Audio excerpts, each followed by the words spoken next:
is the founder and president of the Ellis Foundation, established in memory of her son Cole. She has been speaking and sharing her story of loss and choosing hope since 2009, following the devastating loss of her son. Sharing with teens, schools, churches, teachers, and athletic associations became a way of life as she speaks authentically on parenting, teen choices, and choosing hope in the darkest, most devastating moments of life. Her passion for healthy, emotional, and hope-filled counseling grew for years, and it became a passion to not only decrease the stigma that comes with counseling, but to help establish a counseling center with that very goal in mind. For the past 8 years, Rebecca has partnered with Hope City Counseling to help provide financial assistance to those who would otherwise be unable to afford these life-giving services. She continues to speak and share with other families who are beginning the journey of life after the loss of a child. Rebecca is a registered nurse and claims her greatest gift is her 3 amazing children, Hayden, Cole, and Emma. Please welcome Rebecca Ellis.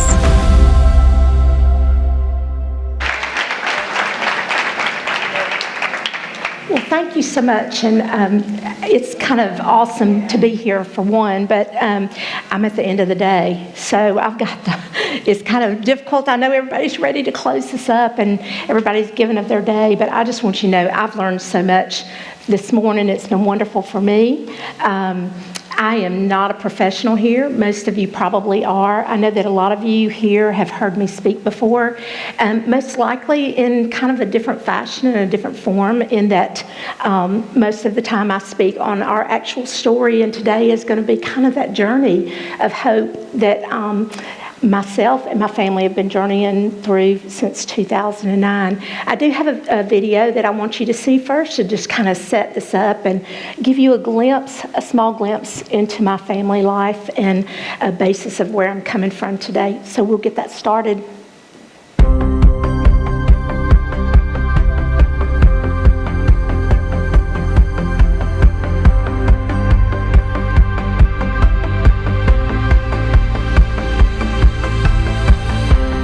If I told you my story, you would hear hope that wouldn't let go. And if I told you my story, you would hear love that never gave up. And if I told you my story, you would hear life, but it wasn't mine. If I should speak, then let it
our song, praising my Savior all the day long.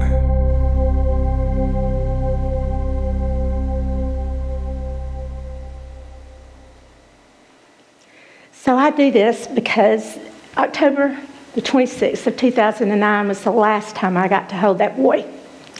And my son chose to take his life on the Monday morning before school. But what I wanted you to see about this video is that we were a family that were choosing life every day. We were together every day. I was living what you call a perfect life. I had it all. We had it all.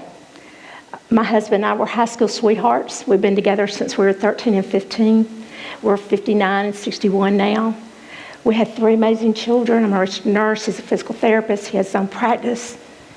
In this world that we live in, we were living the life.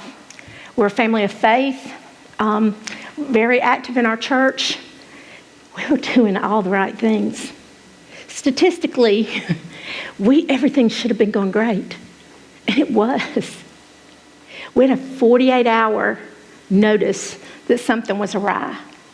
48 hours, and our lives were forever changed. So on October the 26th of 2009, before we ever got to school, my husband had just that very week opened his own practice after coming out of corporate America, and he'd gone to work very, very early. After spending the weekend with our son at his office getting ready for the week, and our son was pumped about his dad having his own business, had watched Alabama play on the big screen, doing all the guy things that they did together all the time. Everything seemed to be going fine. We knew that there were some issues with a young lady in school, and there's been some social media things. Found out on that Friday. It just really wasn't that big of a deal. But he's a teenager. And Cole was going through puberty early, and Cole was a very type A kind of boy to some extent, but he was a perfectionist. And he kind of floated through all worlds. He floated into adult world and could converse with adults on a really adult level. Young kids loved him. Everybody saw him as a leader. He was not a follower. He was exceptional in a lot of things that he did because he put in a lot of effort and a lot of work. Not everything came easy to him. Some things did. We were just living this most amazing life with this amazing, wonderful son. He was sandwiched in the middle of the 2 girls. He used to tell our banker that he was the peanut butter that held the 2 girls together, the young sister and the older sister. It was the sweetest picture, and she still tells that story to people when she sees them today about Cole. And Cole loved to work for things, our girls not so much. He had his own little business going, and he liked money, like not necessarily to spend it. He loved saving it, working hard for it. He had this little business he ran. And our banker would even call the house and go, "Hey, Cole, I got some new money in. You want to come exchange your money?" And then she talked him into actually opening up a money market. And so he was like, "Wait a minute. What do you mean I can't touch my money? I can't." I was like, "Oh my goodness, like this kid is like counting his money at 13. Like, what is that?"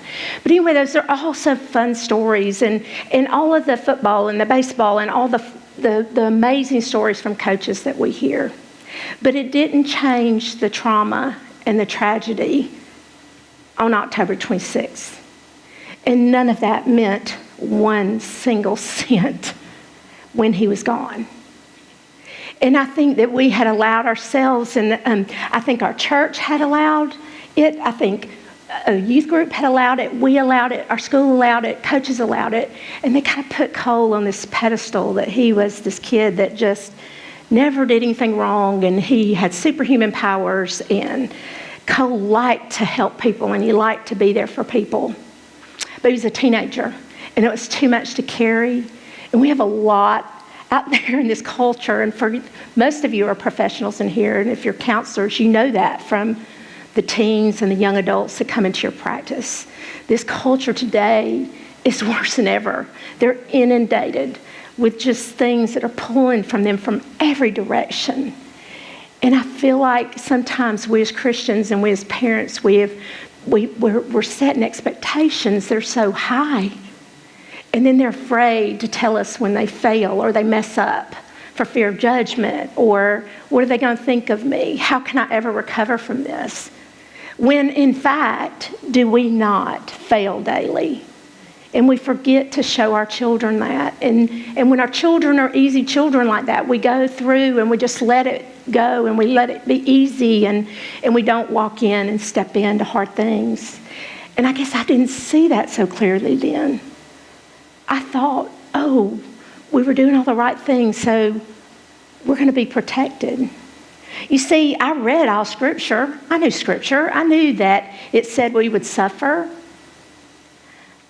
But do we really want to suffer? Do we want to step into that as Christians? No. We speak a big game until we hit it. And then it's like, no, wait. I didn't deserve that. So-and-so deserved that because they're not doing the right things. Look at what their kids are doing. Their kids are getting in trouble. Their kids are hurting other people. So these parents are absent parents. They're not doing things with their children. It's easy to step outside and point at what we should be doing or what somebody else should be doing. And on October the 26th, that was us. We had no idea what had just hit our family. We went into a whirlwind of chaos in our house. I could not find Cole. I just talked to him. Everything seemed fine. My husband was at work. In less than 15 minutes, my oldest daughter had found her brother from a gunshot. My little baby was 10 years old. Her brother was her everything. She did not even know, and we did not realize. She could not tie her shoes in the 5th grade because he tied them for her every day. We discovered that he walked her into her class in 5th grade in her school every day, hung her backpack up on her chair for her. He would go down during his lunch to make sure she was doing okay during the day. He would go to my high school daughter and check on her and say, hey, how you doing? A lot of sweet stories. Not necessarily normal for a teenager, but we missed a lot of that. So how do you go from that? How do you pick yourself up and face that? There were detectives. There were police. There were fire trucks. There was everything. Within 40 minutes, we had been taken to a neighbor's house. Our house had been cordoned off. Every private school in this town had shut down. If y'all knew us back in 2009, I come from a professional history that I know a lot of people. My husband obviously does. But our Cole had managed to just be this friend to so many people. And the schools knew that they had to shut down to get these kids. The kids could not function. It was best to shut it down. Within an hour, there were 400 people at this house where we were taken to. I still didn't know how to breathe. One of Cole's coaches and one of our pastors had picked my husband up off of the ground. He had a police escort because when I called 911, they were so afraid of him coming down the interstate from his office and how fast he would be going that they put a policeman on him until he could get to the driveway. He forgot and left his car running, and the car began to roll down the driveway. We went from peace and the most incredible life to everything unraveling within minutes. I remember I could not breathe. I remember looking up off the ground. I remember my oldest daughter being interviewed by a detective. She was 17 years old. How did we get to that? I remember being taken to this house, and there we were with all these people, and we started greeting people. And we went into this whirlwind of numbness and not really even knowing what happened, and people just transported us. And then we went and we stayed at the villas at Wind Lakes, which is close to where we live, and people brought food, and people did all these amazing things. And we still couldn't even register like what had just happened. And so we go, and I just remember our pastors coming to us, and we were actually in between churches. We'd been at Fraser for 20-something years. Our kids were going to youth group at First Baptist at the time. I was like, we can't be doing that. We're in one, out the other. We got to pick a place, and we all need to be together. But I remember our pastors coming together and going, we love y'all. We're going to figure this out.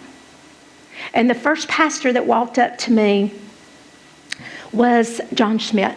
That was the first one I talked to that morning. And that was Cole. His youngest was my Cole's friend.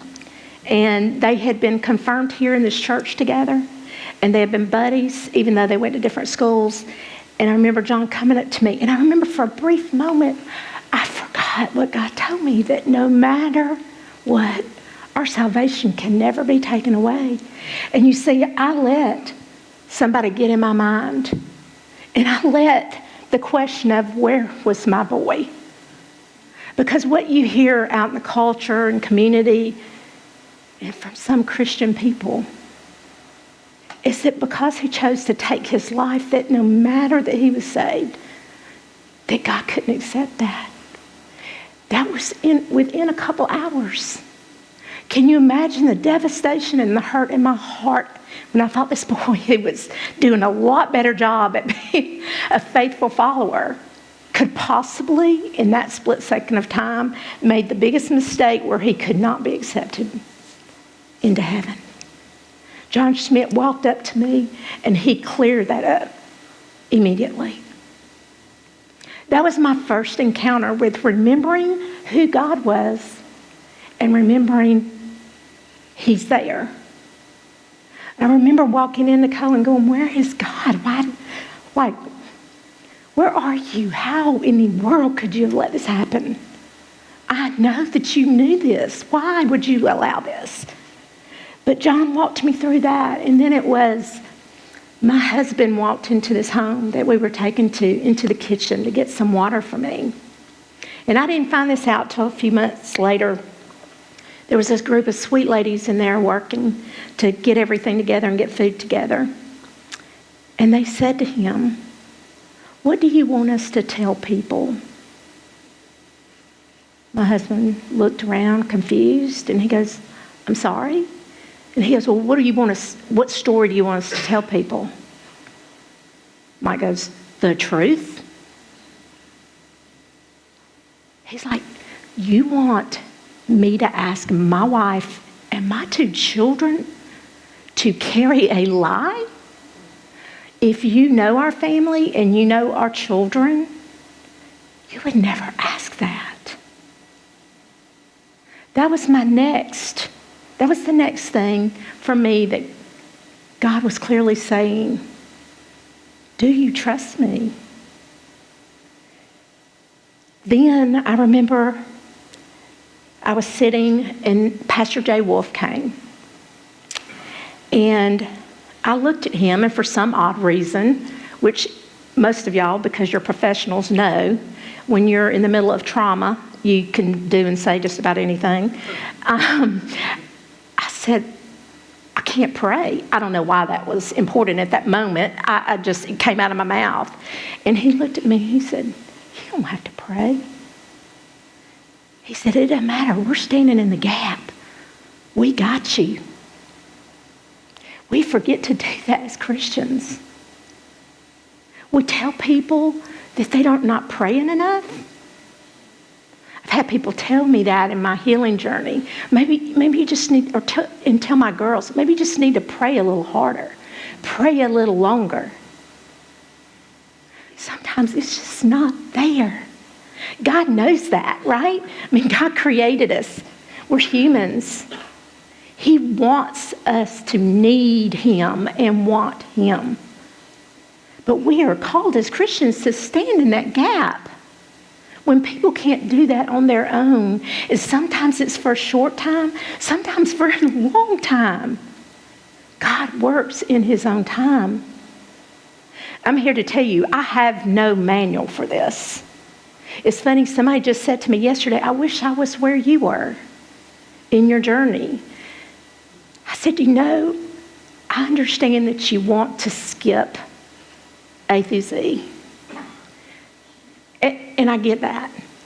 But there's no way I could be where I am and feel the love and the blessings and the grace and the restoration that God has brought me to if I had not experienced the worst.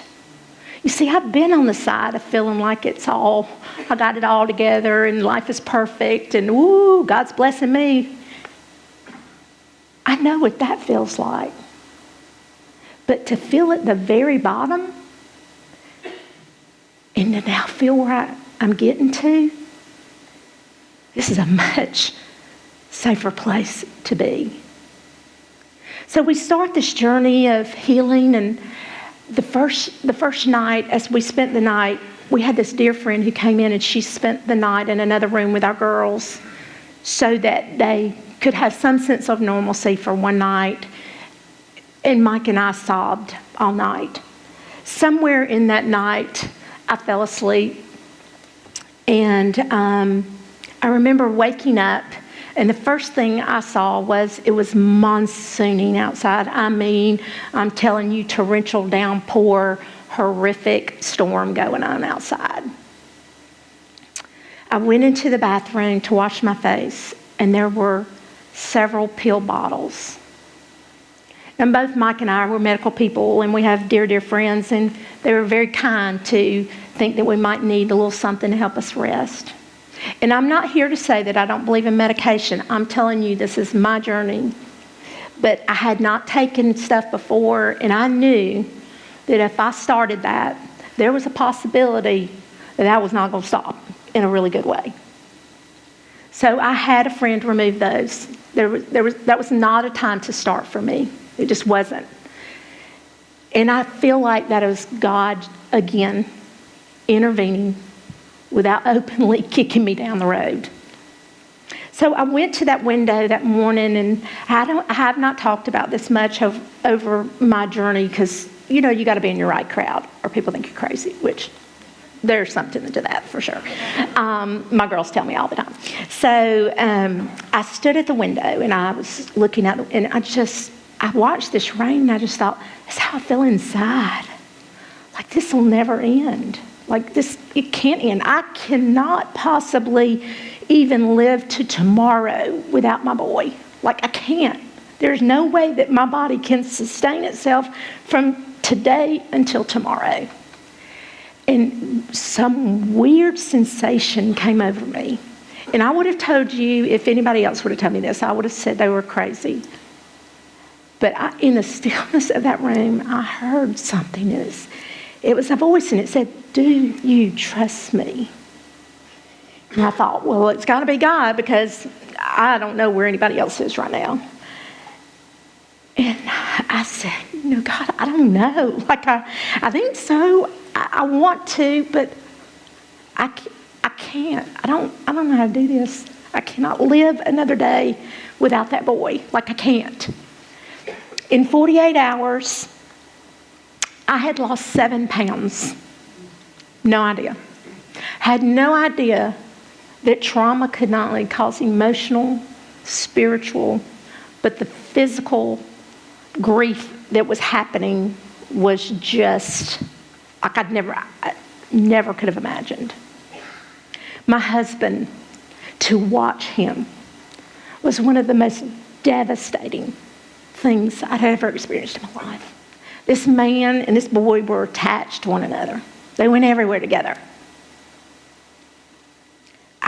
It was the most painful thing I've ever seen in my life. We continued. The days ticked. I even had friends that planned Cole's funeral. I never even went to the funeral home.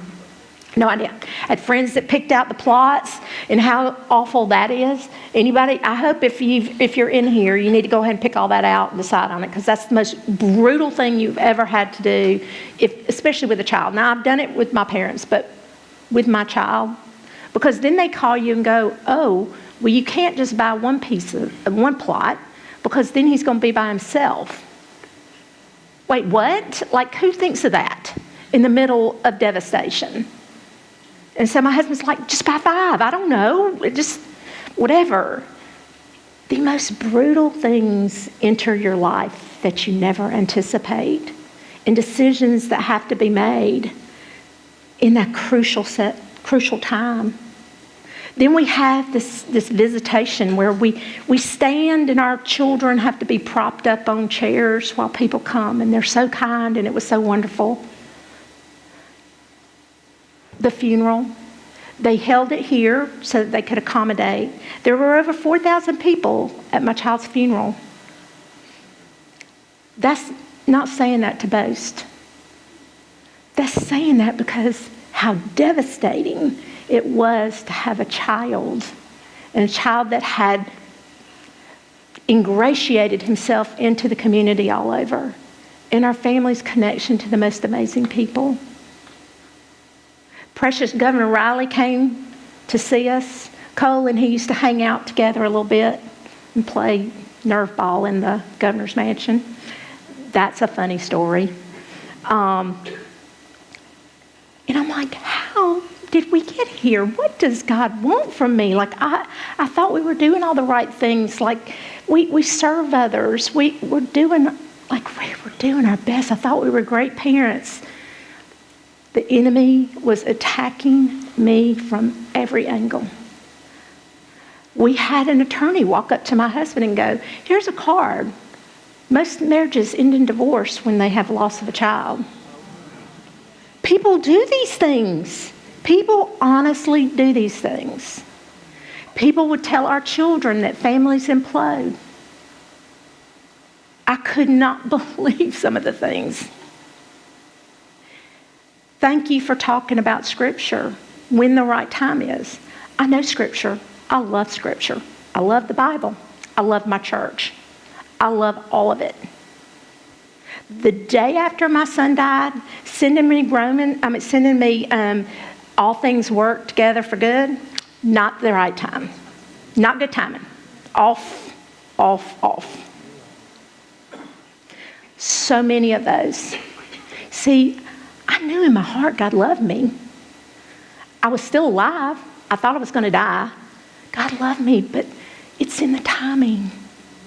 I didn't need for you to tell me that I'm supposed to find joy in my suffering right then. I'm still struggling with that one.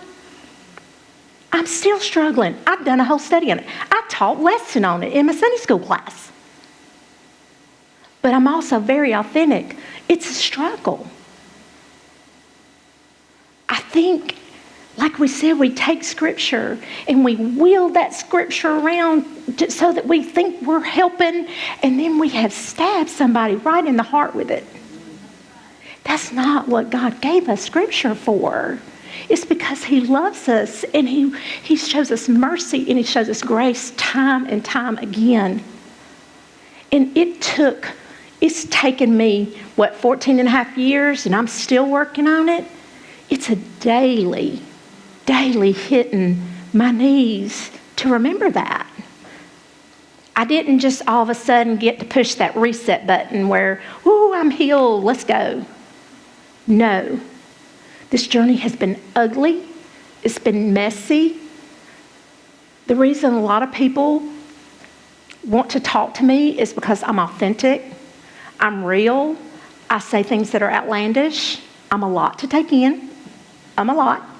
If you've ever heard me in the school systems, I'm really a lot. When I'm with teenagers, I don't beat around the bush. We talk about all things, and I get down on their level. I have tried to figure out through this whole journey why. I think I understand that some things we're never going to know this side of heaven. It's just the way it's got to be. But I won't stop the battle. I'm still in it. God gave me a sense very early on in my journey that counseling, it just came to my mind one day. Didn't know much about it. Never really had much to do with it. It was within 2 weeks. I wanted a counselor. I wanted a counselor tomorrow. I did not want any more destruction and devastation in my family.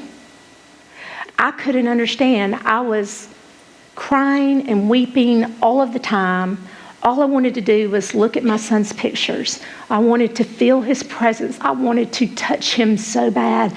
I would have done just about anything to touch him and feel his hug again. My husband would come home from work and he would slam every picture down. And I'd set them all back up again. My oldest daughter, she was walking around looking like a Stepford woman, whatever, if y'all remember that movie years ago where they all, and I was like, whoa, this is kind of scary. She went to school every day. She put on full face of makeup, had her hair all fixed, had a little uniform on. She looked like a little soldier going in school and getting her thing done. That's what she did. The little 10-year-old, she didn't have a clue. She just knew the one that did everything for her was gone. So we had to figure it out. And I was like, I can't do this. I can't do this. I'm crying. He's making me cry more because he's slamming my pictures down. I want my pictures up. And he would just, I would hear him back in the room where it happened. He was punching holes in walls and in furniture back there and crying. And our girls would hear this. And it was just, I just didn't know. I didn't know what to do. Scripture didn't make any sense. I knew people were praying. I didn't know how to pray. I had absolutely nothing. I was empty, losing weight, could not breathe. We got set up with a counselor out of Birmingham. I started calling friends. I was like, we need a counselor. I don't know what kind of counselor we need. I just know we need a counselor. I don't even know what that means, but we need something. We need something outside of Montgomery because everybody loves us here. And I need somebody to look at y'all and go, you're a hot mess. You're all messed up. You were doing it wrong to begin with. And this is what we got to do to fix you. And we're going to start fixing you today. That's kind of what my mentality was. I was going to go to a counselor and they were going to give me step 1 through 10 for our family. And that's how we were going to get fixed. And this was all going to be better. And so these sweet friends set us up with this counseling in Birmingham. And this is where I'm going to go with this. Counselors, you're amazing and wonderful. And I love you, and I could not have done this without you. However, there are certain counselors that are right for certain people and that are right for certain situations. And I feel like if you've stepped outside of where you're comfortable or what maybe you've identified certain character traits in someone, if you don't necessarily match, that might be a good time to say, hey, I know a fabulous counselor that may work for your personality. I think that's good. And I'll tell you about that in a minute with our counseling. But so we went to this counselor. One of the kindest men probably ever known man. Probably, I'm sure, I don't know, because that was it. He was very kind. He was very shy. He was very timid. And he sat with the Bible in his lap when we walked in the door. How many of you in here know my husband? I know some of you. I know several of you do. Not his personality. Not even close to his personality. He is... He's very type A, he's very driven, he's very servant-oriented, he's a misread book, he looks very serious all the time, he's very passionate about his job and helping others, but he's a no fuss, no muss, and very outdoorsy, and he's just a fierce protector of his family, the whole thing. When we sat down in there and he never asked us about our boy. He didn't ask us about our relationships, the sisters' relationships with Cole, Mike's relationship with Cole. And you can imagine all we wanted to do was talk about him. We missed him. How could you begin to help us if you can't know him? How can we begin to allow God to fix us if we don't know Him? We have to know someone when we're going to work with them intimately and we're going to help them. That's important to build that relationship. And I don't remember much about what he said. I just remember sitting in there going, my husband will never, ever go back to counseling ever again. This will be the end. I have taken my one opportunity to get the man in the door, and I've blown it. My girls didn't care. Like, I don't know what that was. They're going out.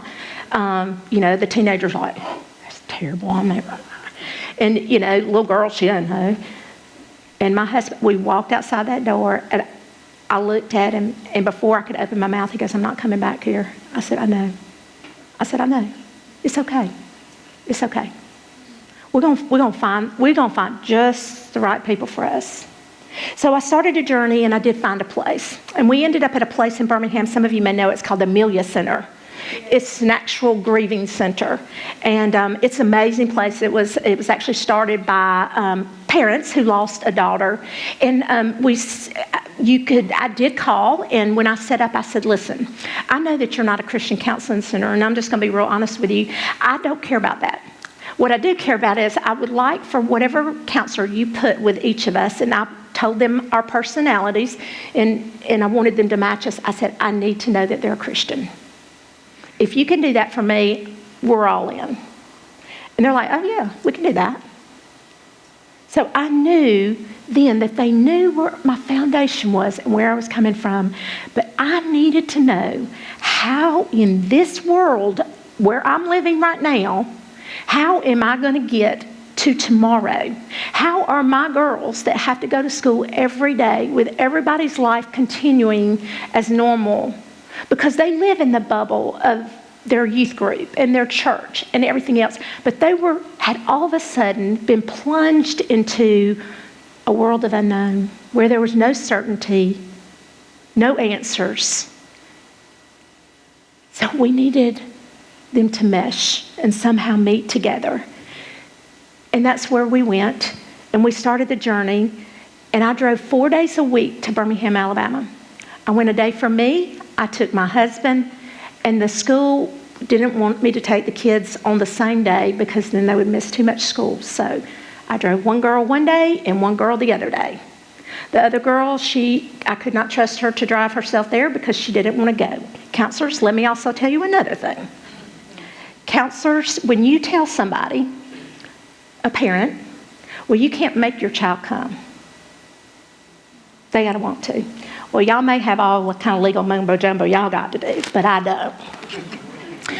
And you see, in my house, if I'm taking care of you, well, there are some things you're going to have to do. So for 2 years, I picked my oldest up in my car, and I locked her in my car. She didn't want to go. I locked her in the car every time, drove her up to Birmingham. I had already tried bribery. We'll go shopping, we'll go have dinner. I tried all the things. She didn't want to go. Fine, we'll do it the hard way.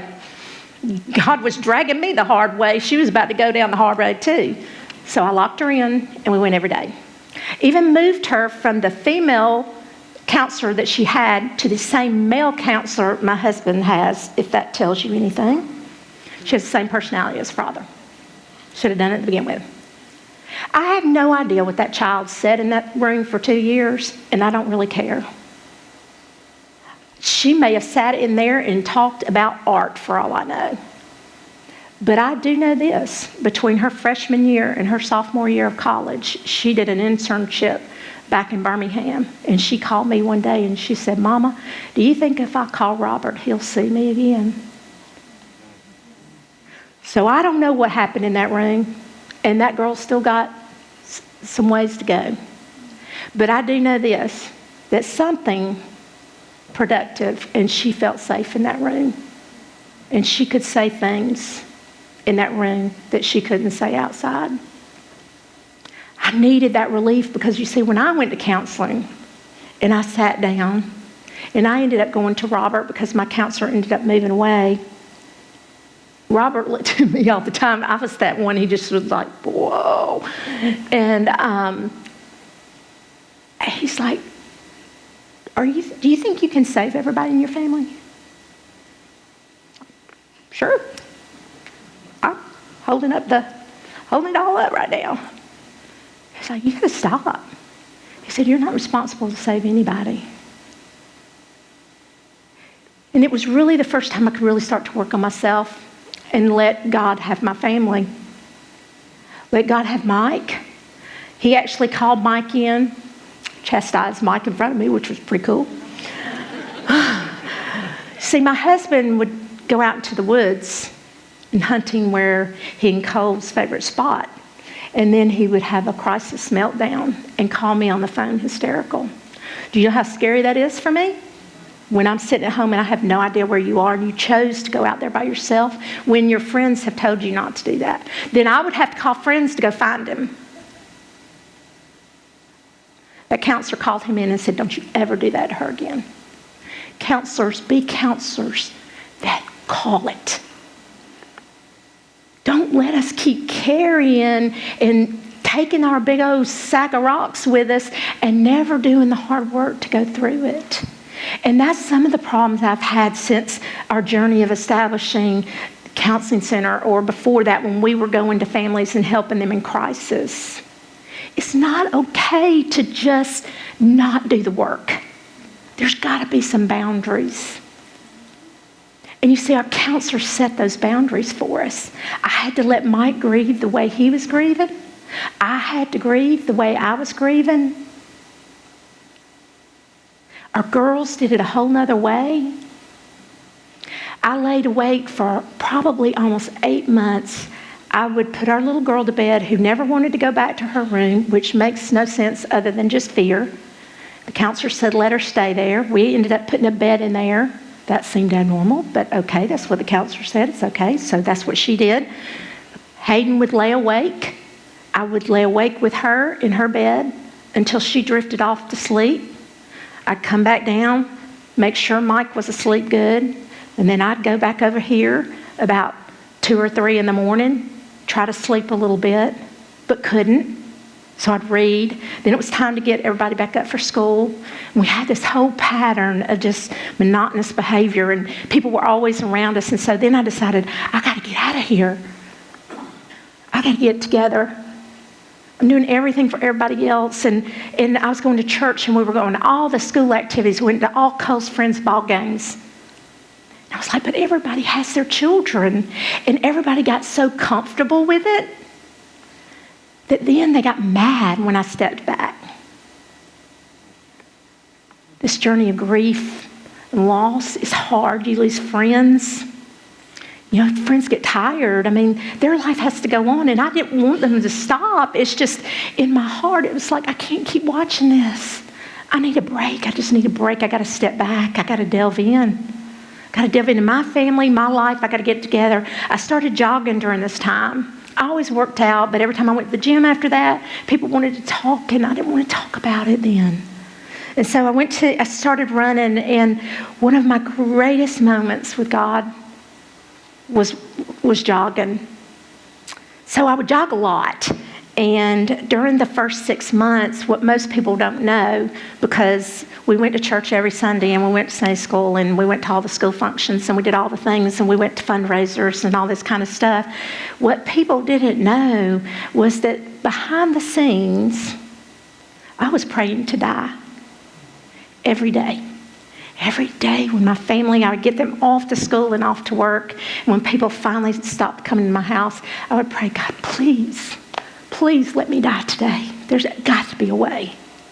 Got to be a way. I knew I couldn't do it, but I just wanted to die. There had to be a natural way to this, right? And it's kind of funny that I really got healthier and more active, but yet I was praying to die.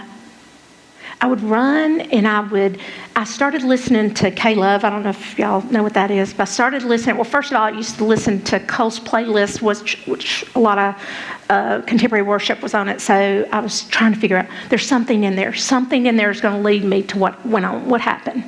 It didn't. And then I started to listen to this contemporary worship, and I would just listen to it over and over. And some songs I would just play on repeat over and over again.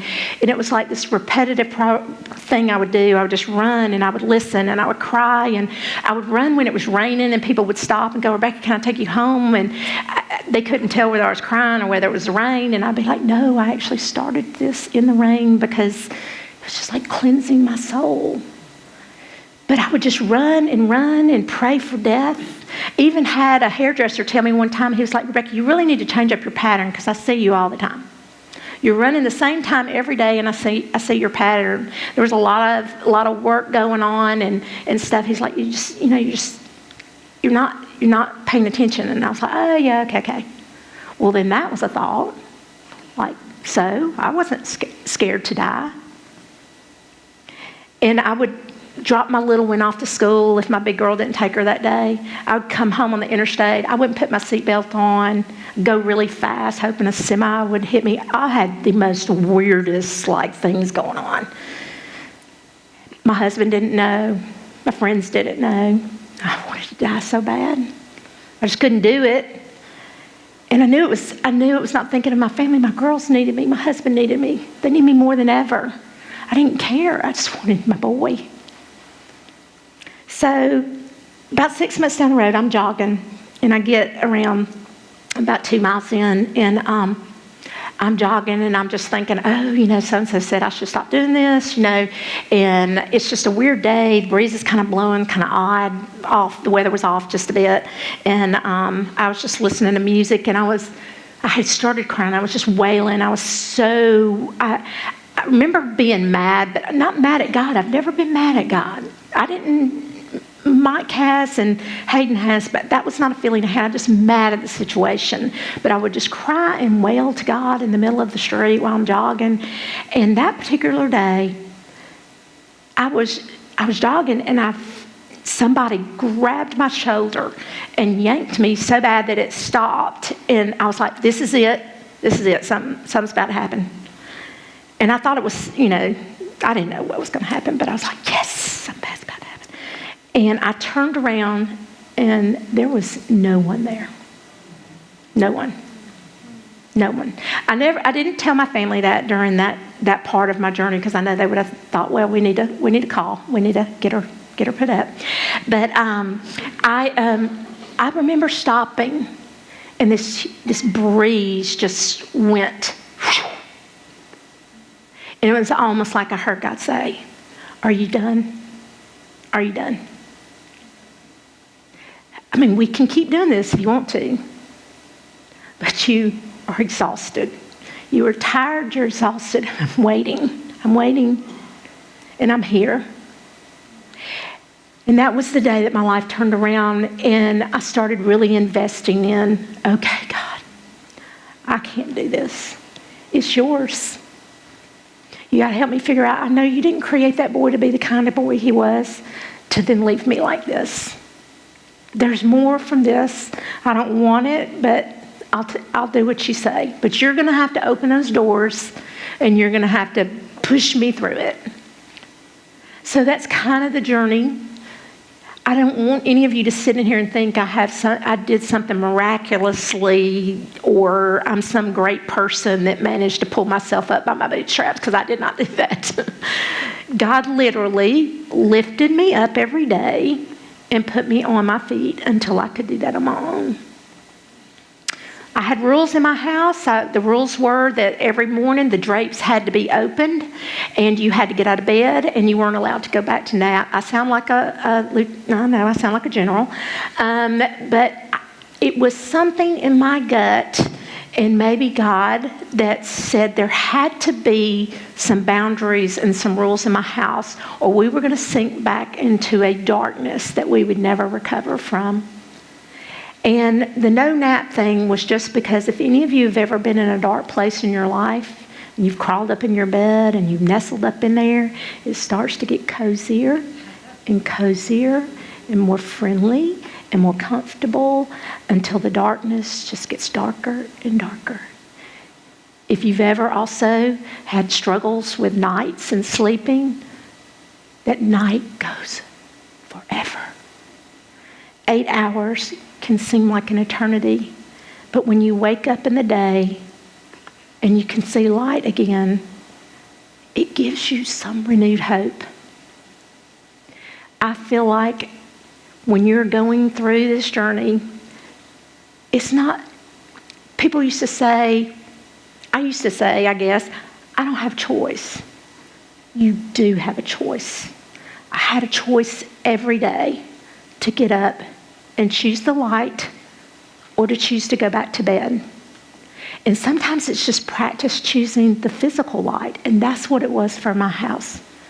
We know that Jesus is the true light of this world. But when you're in the middle of trauma and tragedy, you got to choose the simple first before you can get back to what you know to be right and true and to feel that again. So it was something as simple as choosing the light of day.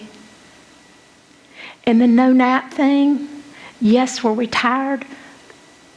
But God gave us the gracious gift of sleep without sleeping pills for a very, very long time. Not that it's consistent and that we don't mess it up all the time, but it's just allowing, if you do it a little bit at a time, it's almost like exercising your body for health. You have to exercise your spiritual health. And counselors, you got to come along and keep pushing for that one foot in front of the other. You know, I know that y'all are bound by a lot of legal things. And that's why a lot of places have pulled me into helping. Some families call us first, and I'll journey some and then try to place them in counseling. And that's what our foundation does. But for a long time, I didn't have a lot of resources. So Mike and I would get calls at 1 and 2 in the morning, and somehow we became counselors, which is kind of a joke considering we're a hot mess. But I felt like God would never have allowed this in my life if He didn't want more from that. And I know that the Scripture tells us that we're to comfort others. There were people that comforted us and loved on us, and now I had something. I had something now that they needed, and I could help them. But then we get to a point where I found out that I was becoming my friend's healers from my son's death. That didn't make sense. I found myself in this spiral of they were just dragging me down the drain. Like they had all of a sudden forgot that it happened to me, not to them. They got all their children. Like they're living life to the fullest, and I'm over here dying. Like I can't do all that. So then it was learning to set boundaries. There's so much to do and so much y'all have to share and to teach with them. And so I've had to learn to set boundaries. And that's been one of the hardest things to do. But what I do have a gift that y'all don't have, and this is what, so fast forward, my youngest daughter, who's 25 years old, is now a mental health counselor. She's a clinical mental health counselor, and she lives in Birmingham. Yes, yep. Bravo, Emma. Now my oldest daughter, no. But the youngest one's a mental health counselor. And just recently I was speaking with her, and I said, I've wanted to go back and get my counseling degree, but we've had a lot going on in our family, a lot happening. And so I thought I'd wait till she got done, and then I kind of ask her permission and see, because we need more counselors. And she looked at me and she was like, "Are you for real?" And I was like, "Well, sure. I mean, I can do it already." And she said, "Mom, you're going to lose your license before the end of 6 months. You will never make it." She said, "You cross every legal boundary ever known to man. Like you say all the wrong things." And she said, "Mom, you do what you do. Because you can say things to people because of your experience that we can't say." And what I can say to people when I go to help people, I love to help anybody.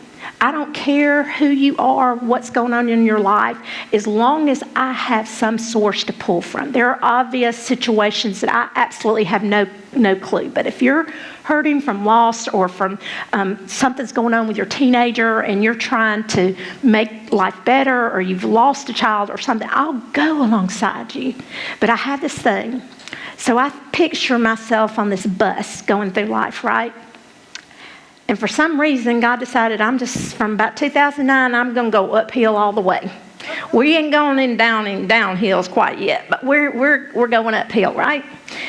We hit some landings, but then it's back uphill again. So I'm fine. Hop on my bus. The more of us that can gather and take our brokenness and our hurt and loss and go alongside each other and build each other up, encourage and help each other, the more the merrier. Because the world is not going to do that for you. They are not going to do that. And there are a lot of hurtful things that people say and do, even when they don't mean to, but it doesn't mend your heart any better. You have to learn to toughen up, and it takes a while. I'm tough now. And I was working with a lady who had lost a son to suicide. It was 7 years since she had lost her son. And I was called by some dear friends because they just didn't know what else to do, and they felt like she was not at a good place. So I met with her. I have never seen, it made my heart grieve so badly, because she was 7 years down the road, and it was like it was the first day. I cannot imagine having that first day again. Like, I will die if I go back to that first day. I can't go back that first day again. I have to keep moving towards the light. And so I worked with her for a long time, and I realized I was going to have to we're going to have to do some hard here, because she ain't listening. And I'd sent her to counseling, and she went, and she come out and everything. And I finally one day, and it was just another call, and it would just be, I remember the last one was at a post office, and I was just going sinking. And I was like, listen, I don't think I can help you. I said, you are more than welcome to be on my bus. I will go alongside you and help you. But we've been at this a long time, but now you're pulling my bus back down the hill. And I can't do that to my family, to my friends, my community. You're going to have to get off. You're going to have to get off. That's one of the hardest things I've ever had to do. I tried to get her into counseling, paid for the counseling, but there are boundaries.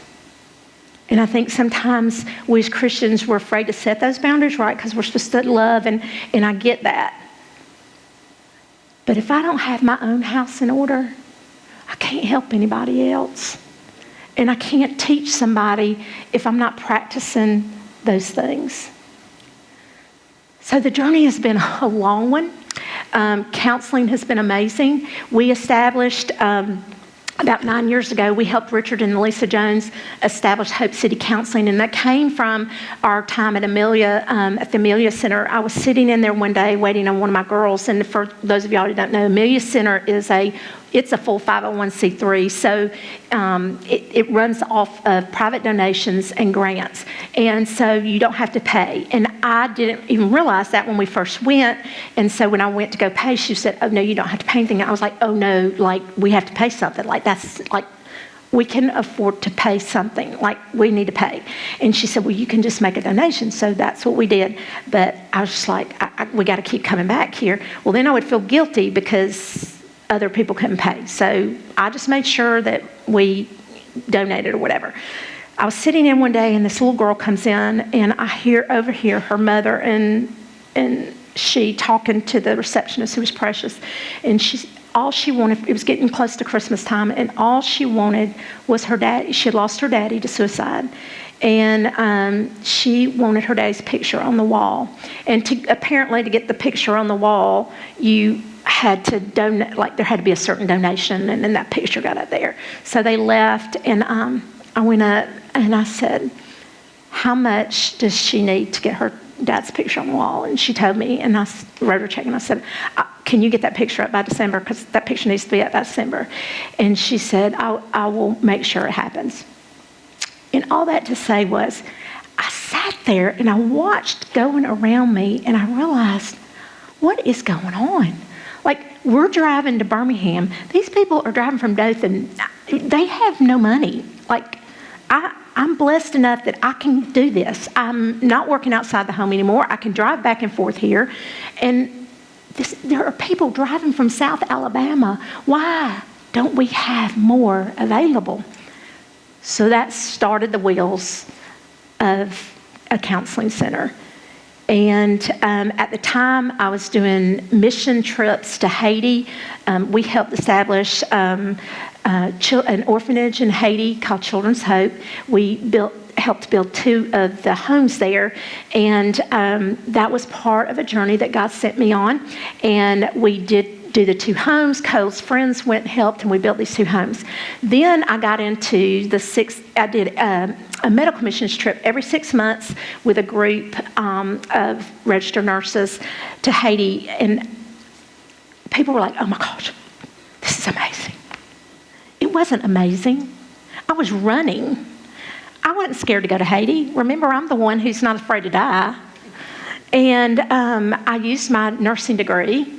It was easy to go up there and use my nursing degree. Those people are broken and hurting. They're poor. It was terrible to see. But inside me, I was dying inside. It was lots easier to go there than have to look at all of my sad friends and to feel the pain and the agony of missing my son more. I was so busy in Haiti. I was hot. I was tired. I was working. All the things, running from scary things sometimes. I didn't have time to be sad. And it hit me in Haiti after about the 6th medical trip.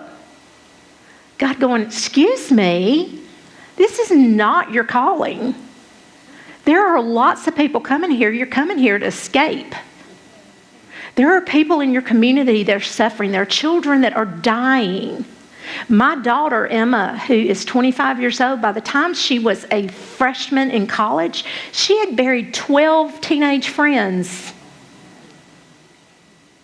By the time she graduated, 18 from various and sundry of things. And only one of them was natural causes.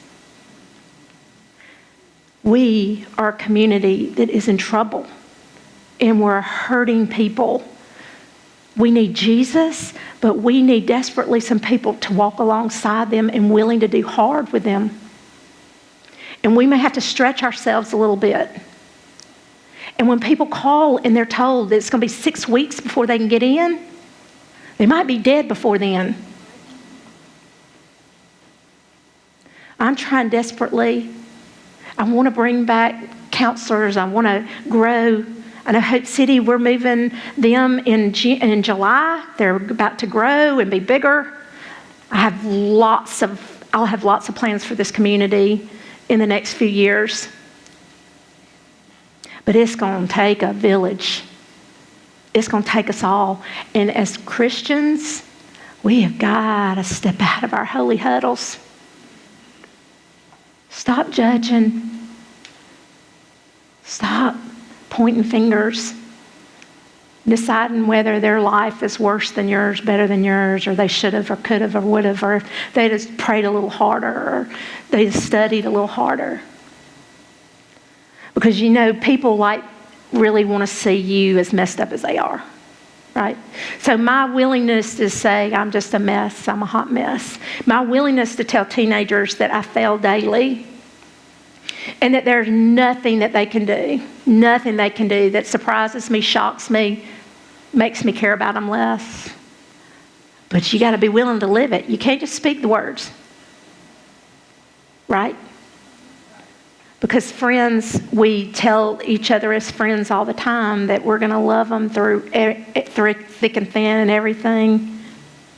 Wait till tragedy happens. We'll see who sticks around. Who's in it for the long haul.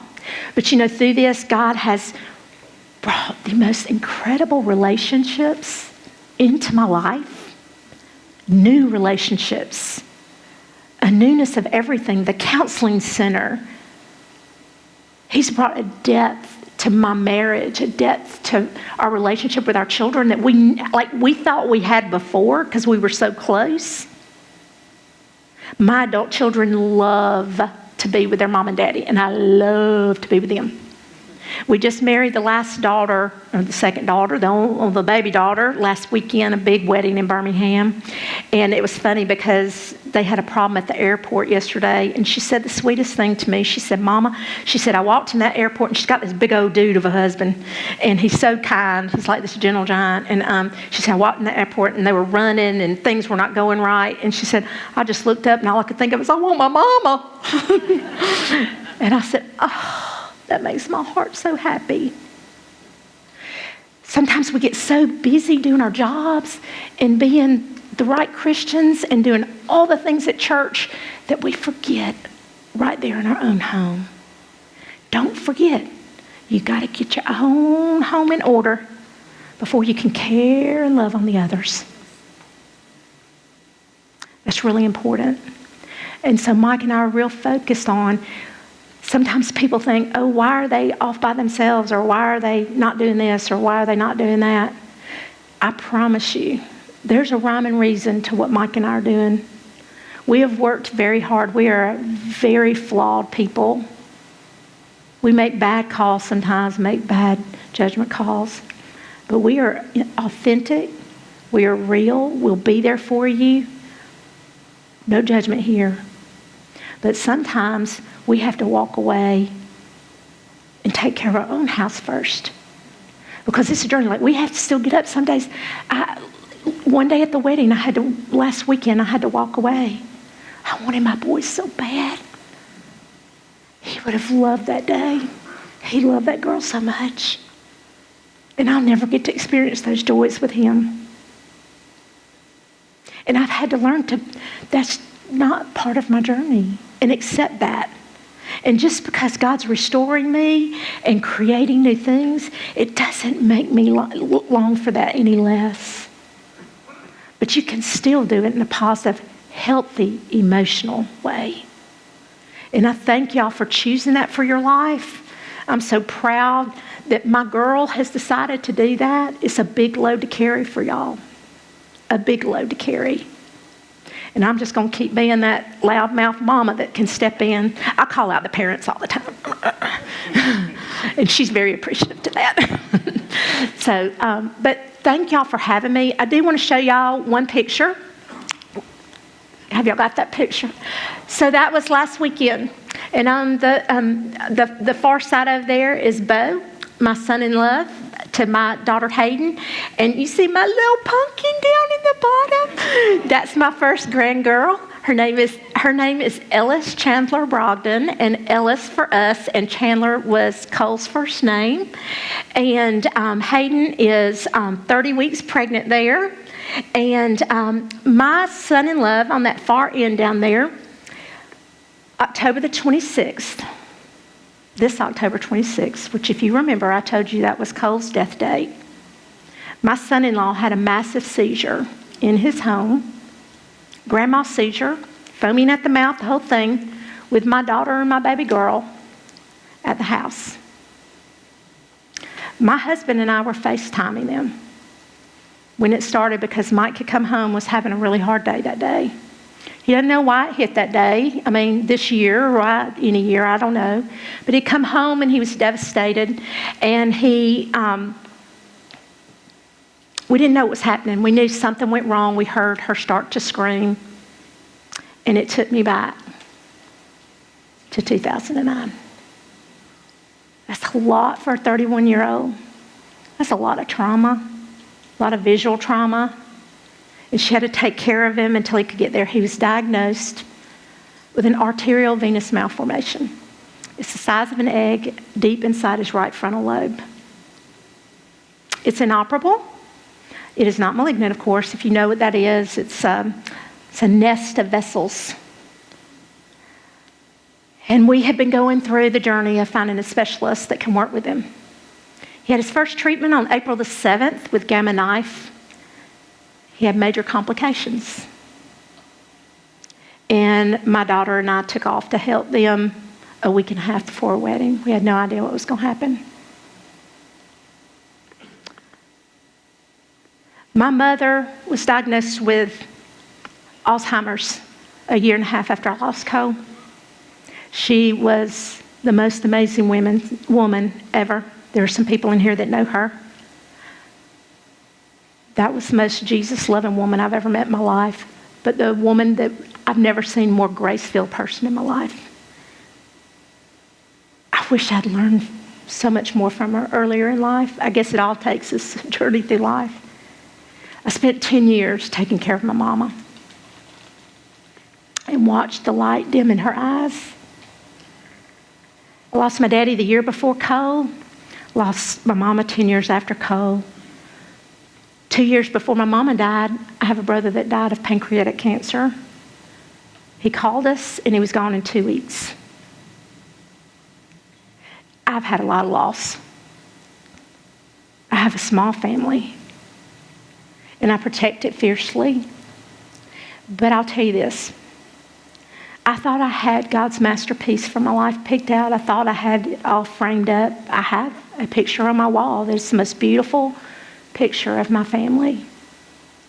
I have taken it down now because I have seen that God has a different masterpiece in mind. He's still writing it, creating it, coloring it, drawing it. I have no idea. But that picture that was up there is where we are today. I have 2 wonderful son-in-laws. I have 2 amazing daughters. I have my precious Ellie, and we have a baby boy that's due in July.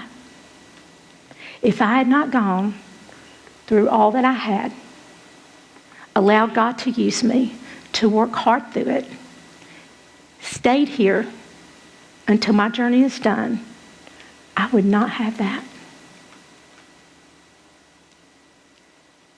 If you're struggling with anything, I just encourage you. Just ask for help. Keep reaching. Just keep putting a hand out. But you got to choose it. God gave us a choice. He gave us free will. He's empowered us. He's given us all that we need. It may take time, but you got to choose it. Thank y'all for having me.